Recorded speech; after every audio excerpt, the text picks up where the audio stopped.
समय समय पर पुरुष आयोग की मांग हमारे देश में होती रहती है। कुछ ऐसी संस्थाएं भी हैं जो पुरुष आयोग का सपोर्ट करती है। कुछ ऐसे लोग भी हैं जिन पर झूठे मुकदमे दर्ज होते हैं और वो उनके साथ जो गलत हुआ है, आगे भविष्य में किसी अन्य व्यक्ति के साथ गलत ना हो, इस उद्देश्य के साथ पुरुष आयोग की मांग करते भी हैं। लेकिन हमारे देश में महिलाओं की हमेशा सुनी जाती है, महिलाओं के लिए कानून बनाए जाते हैं और महिलाओं के लिए इसका बहुत सारे उदाहरण हैं कि महिला आयोग हमारे देश में है। लेकिन अगर इस देश में पुरुष वर्ग की बात करूँ तो पुरुष वर्ग के लिए कोई पुरुष आयोग भी नहीं है।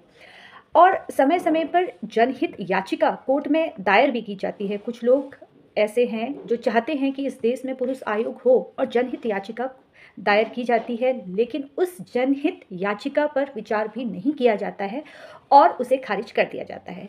अब हम बात तो कर रहे हैं पुरुष आयोग की।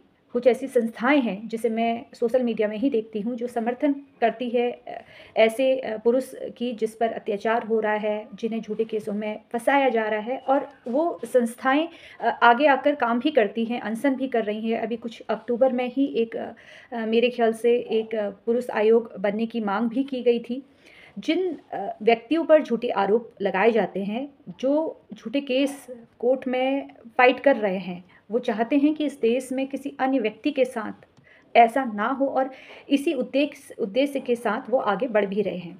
लेकिन दुर्भाग्य ये है कि हमारे देश में ये माना जाता है कि पुरुष वर्ग को कोई आयोग की ज़रूरत नहीं है और उन पर कोई अत्याचार नहीं होता है, कोई मारपीट नहीं होता है।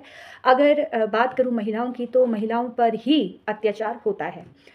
अगर बात की जाए हमारे देश में कुछ ऐसी महिलाएँ भी अब हैं जो झूठे आरोप लगा रही हैं, जो सिर्फ़ विवाह के बंधन में इसलिए बंधी क्योंकि वो चाहती थीं कि अधिक से अधिक पैसा वसूली कर सके पति से और फिर दोबारा अपना जीवन पुनः स्टार्ट कर सके। फिर किसी अन्य व्यक्ति के साथ इसी तरीके से उसे झूठे केसों में फँसाए और वहाँ से फिर पैसे वसूली कर सके। तो इस वीडियो को बनाने का मेरा सिर्फ़ ये उद्देश्य है कि जो लोग पुरुष वर्ग बनाना चाह रहे हैं, जो संस्थाएँ आगे आई हैं और उस संस्थाएँ से बहुत सारे लोग जुड़े हुए हैं। उन सभी से मैं ये बोलूँगी कि देखिए, आप बहुत अच्छा पहल कर रहे हैं। आपके द्वारा बार-बार जनहित याचिका भी कोर्ट में दायर की जाती है, लेकिन वो विचारहीन हो जाती हैं और विचार करने से भी इनकार कर दिया जाता है और खारिज कर दिया जाता है।